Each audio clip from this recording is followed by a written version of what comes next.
গার্লফ্রেন্ডকে কথায় কথায় বলছিলাম যে ডার্লিং, আমি যা মাইনে পাই তাতে তোমার চলবে? গার্লফ্রেন্ড আমার এক বিশাল উত্তর দিচ্ছে।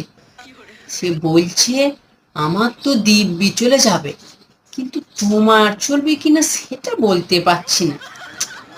এই কথাটা শুনে আমার মাথায় অনেক কথা ঘুরপাক খাচ্ছে, যে আমার ভীষণটা মনে হয় ভবিষ্যতে চেঞ্জ হতে পারে। কারণ ও যে উত্তর দিয়েছে এটা তো এখনই বুঝতে পারছি, যখন আমি মাসের স্যালারিটা পাবো ঘরে ঢোকার সাথে সাথে সব কেটে নেবে, আমাকে একটা টাকাও ছুতেও দেবে না। এই কথাটা আমি অনেক ভাবছি, বুঝেছে? কি করা যায় বলো দেখিনি।